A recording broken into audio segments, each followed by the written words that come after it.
Сәлеметсіздер ме балалар? Бүгінгі сабағымызда біз заманауи Қазақстан бейнелеу өнерінің жарқын бейнесі Жамиля Тәкеннің «Мен көру үшін көзімді жұмдым» атты жеке шығармашылық көрмесімен танысатын боламыз. Жамиля Тәкен заманауи бейнелеу өнерінің жарқын бейнелерін шебер сомдайтын суретшілер санатына жататын қылқалам шебері. Суретші өз туындыларында астарлы ой, философиялық мазмұнға көп көңіл бөлетін суретші. Мысалға, алдарыңыздағы кезекті шығарма «Дала әйелінің пирамидасы» деп аталады. Суретші ата-бабамыздың сонау ғасырлар бойы тарихтан сыр шертетін балбалы тастарының қиындыларынан құралған әйел бейнесін сипаттайды. О баста әйел бейнесі бұл отбасының ұйытқысы, май ананың желеп жебейтін негізгі кейіпкерлерінің бірі болып саналады. Ата-бабаларымыз әйел затын ұрпақ көбейтушісі ретінде ерекше бағалаған. Сондықтан суретші шығармасында әйел образын сонау ғасырлар бойы сақталған балбал тастарлар сипатында жасалған түр тұлғасымен сипатталған. Жазық дала,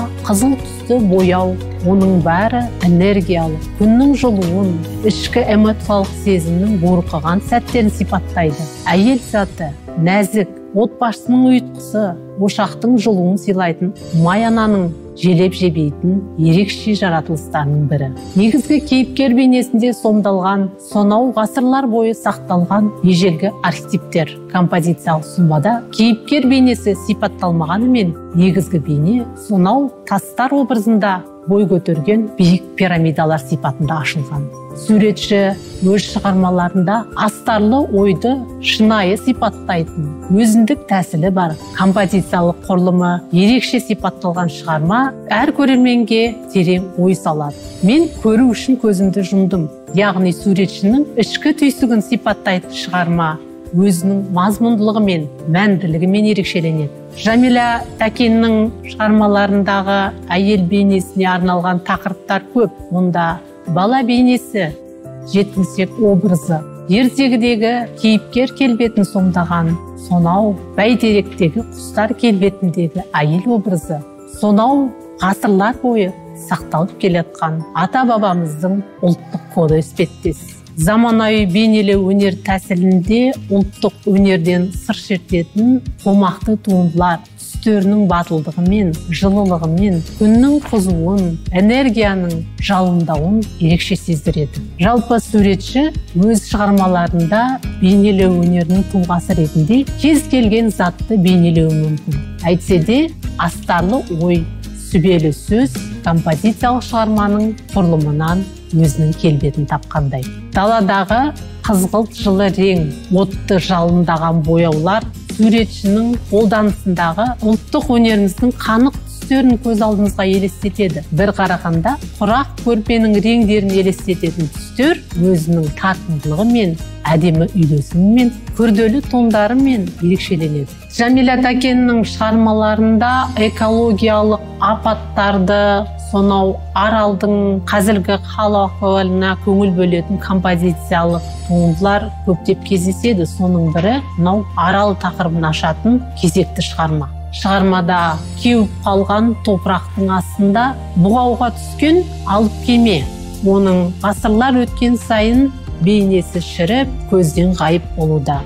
Бір кездері әдемі көлдің бейнесін сипаттаған табиғат келбетінен қазір ештеңе сақталмаған. Көрерменге сонау алыс жылдардағы аралдың хал-ахуалын сипаттаған сюжеттер ой салады. Алдағы көріністе бірнеше дөңгеленген қураған қаңбақтар. Әдетте қаңбақтар желдің ызғарымен сапарын жан-жаққа жалғастыратын болса, ол да адамның ел кезбелігін, яғни ел көріп, жер көрген сайын оның табиғатқа деген жан айқайын сездіретін бір образдық бейнелер. Жалындаған от, ішкі тебіреніс, суретшінің әр бояу жағысынан эмоционалды толқынған тебіреністің ізденістерін байқатады. Мұнда кейіпкер жоқ, әйтсе де негізгі элемент ретінде қураған кеменің сұлбасы. Табиғат ананы қаншалықты аялаймыз, қаншалықты айналадағы апатқа біздің жанашырлық сезіміміз туындайды. Осы сұрақтар төңірегінде ізденіс тапқан композиция өзінің ой салатын композициялық құрылымымен, күрделі философиялық ілімімен таңдай қақтырады. Жамиля Тәкеннің шығармаларындағы композициялық тақырыптар өзінің өзектілігімен ерекшеленеді. Алдарыңыздағы кезекті шығарма «Ұя» деп аталады. Композициялық көріністе алдыңғы қатарда құстың ұясы, оның ішінде көгілдір жұмыртқалар бейнеленген. Бұл шығарма әр көрерменге терең ой, үлкен толғаныс сыйлайтын туынды. Негізгі бейнедегі көріністер құстың жұмыртқалары. Дей тұрғанмен, құстың жұмыртқалары бұл табиғаттың бір бөлшегі ретінде. Сондықтан да әр адам өзінің туған жеріне тәуелді болу керек. Туған жерін, ата кәсібін, туған елін мәңгі дамытып, оған дамуына үлкен тер төгіп үлес қосу керек. Бұнда декоративті элементтер, жылы түстер, суретшінің сезімдігін, бояу ізденістеріндегі талғампаздығын көрсетеді. Қорайлардың алдыңғы қатардағы серпілген бейнесінен көгілдір қызыл, көкшіл, көгілдір реңдер, түрлі реңдердің үйлесімді қолданысы суретшінің бояу түсін таңдауға келгенде аса жоғары талғамды өнер иесі екенін дәлелдей түскендей. Сұрғылт бұлт торлаған аспан. Әрине бұл шығарманың мазмұнын толықтырып тұрғандай. Қураған қырмандағы сары түстес өсімдіктер әлемі егіс алқабы қазақ даласының қаңырап бос қалудан қорқатын үрейін ерекше сипаттағандай. Мұнда барлық көріністер бір-біріне үйлесіп тұрған ерекше бір толғаныс сыйлайтын шығарманың туылғанына себепкер бола аламыз. Жамиля Тәкеннің кезекті шығармалары мифологиялық тақырыптарда өрбігенін байқауға болады. Мұндағы Феникс атты негізгі бейне қазақ ертегілерінде жиі сипатталатын ғажайып құстың бейнесі. Құстың ғажайыптығы оның жоғарғы бөлігі адам тұлғасында адам бейнесі сипаттаса, төменгі тұсы құстың бейнесінде сипатталады. Әрине, мұнда суретшінің жаңалығын да байқауға болады. Себебі көлеңкі қараңғылау жерде тасалаған құс заманауи құрылыс нысандарындағы кеңістікте бейнеленген. Яғни ертегі бұл сонау алыс ғасырларда емес, қазіргі заманда да өмір сүретіні еркін сезіледі. Суретші ертегіге құмар, тылсым сырға сенетін мистикалық сипаттағы композицияға ерекше құлшыныс танытатынын сезінуге болады. Суретшінің көрегендігі мәңгілік тақырыптар таңдай білуінде. Алдарыңыздағы шығарма тас болып қатып қалғандар деп аталады. Бұндағы композициялық көріністер мәңгілік тақырып болып саналатын махаббат тақырыбын жырлауда. Жартылай үйінділердің астында қалып қалған, бір-біріне айқаса орналасқан балбалы тастар кезінде сол әлемде мекендеген түркілердің хас сұлуы мен батырының махаббат дастанын сипаттағандай. Нәзік жанды сұлу арудың келбетін суретші жылы түстегі балбалы тастардың бейнесімен сомдаған. Оның жанына тік тұра орналасқан келесі балбалы тас суық түстер арқылы ер азаматтың, батырдың тұлғасын сипаттап тұрғандай. Мәңгілік тақырыптардың бірі болған махаббат дастаны ғасырлар өте өзінің маңыздығын жойған емес.